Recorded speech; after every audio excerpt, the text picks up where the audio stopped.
Le matin, je me suis levée, puis j'ai perdu l'équilibre. Complètement, mais diverti, mais vraiment, pas du vertige comme j'avais des fois, tu sais, mais vraiment, ça me tirait tout vers le côté droit, puis je voulais faire le voiture, mais j'arrivais plus soulever la tasse, j'arrivais pas à monter la tasse, tu sais, plusieurs fois j'ai essayé, puis je me suis chaque fois rentrée dans le plan de travail, j'arrivais pas. Puis là, je me suis dit, mais c'est quelque chose qui est bizarre, tu vois. Alors je me suis recouchée, j'ai réveillé les enfants, je me suis recouchée, puis j'ai dit à Tim, écoute, il faut que tu chauffes ton eau toi-même, parce que moi, j'arrive pas, quelque chose qui est très bizarre. Et puis après, j'ai dit à Léna, va chercher Anita, c'est la voisine en dessous.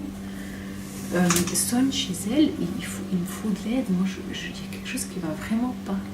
Puis elle me dit, Léna, mais maman, c'est même pas 7 heures, je peux pas déjà aller sonner. J'ai dit, écoute, là, c'est vraiment nécessaire, parce que moi, je crois que j'ai un gros problème, il faut que tu ailles sonner. Alors, elle a ouvert la porte, elle était encore en robe de chambre, en pyjama. Et puis, elle est venue en haut, puis moi, j'étais qu'est-ce qui t'arrive? Et puis je te dis, comment je crois que j'ai une attaque cérébrale. Puis elle a appelé l'ambulance. Et puis elle a dit à l'ambulancier, j'appelle ma voisine, elle pense qu'elle a une attaque cérébrale.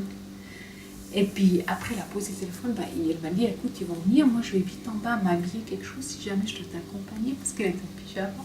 Puis moi pendant ce temps-là, je me suis levée, puis je sais pas comment j'ai fait pour arriver au lavabo, parce que ça se dégradait très très vite, tu vois.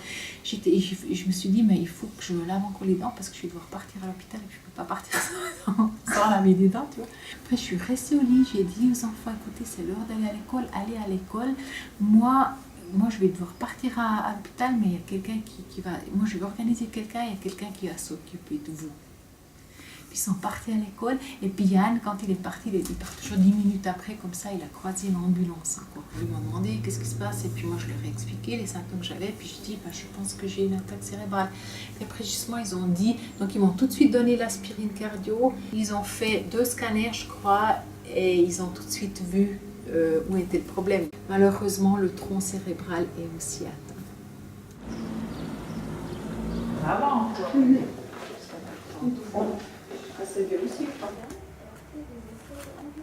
À droite, j'avais vraiment plus la force. À gauche, je pouvais un tout petit peu, mais tu sais, j'étais tellement fatiguée.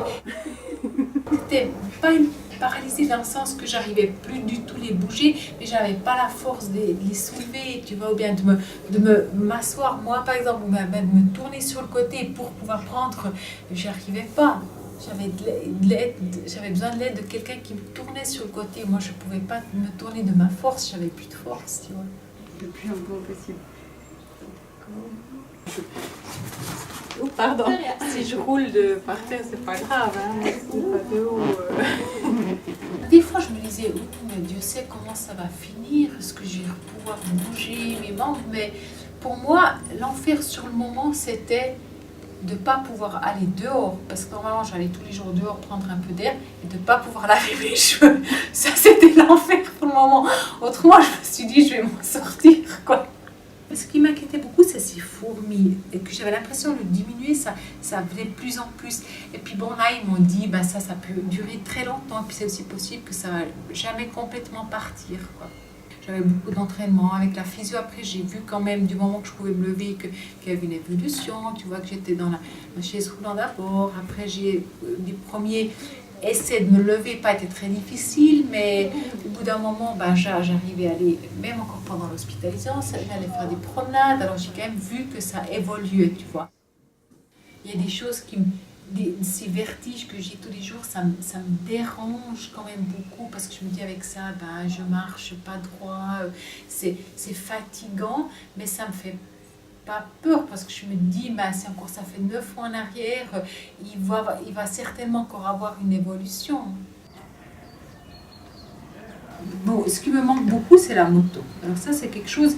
C'est un rêve que j'ai depuis mon enfance, et je me suis réalisé ce rêve il y a 3 ans en arrière, et je trouve c'est tellement frais encore que je ne suis pas prête à abandonner ça, quoi. Si ça faisait 20 ans que j'aurais fait la moto, peut-être je serais prête à dire j'en ai profité 20 ans, j'en ai fait, voilà, maintenant je ne peux plus. Mais c'est encore frais. J'ai acheté une nouvelle moto 2 semaines avant mon attaque cérébrale, j'ai même pu... Tout le monde me dit mais ta moto elle va super bien, mais je dis ah ouais, c'est génial, moi je sais pas. Si vraiment je me rends compte que je ne vais plus jamais pouvoir faire la moto, là, ça va encore être autre chose. Moi, je pense que j'aurais presque plus de peine à accepter de ne plus pouvoir faire la moto que d'accepter mon AVC. Mais dans ma tête, à mon avis, il va avoir une évolution, encore une amélioration.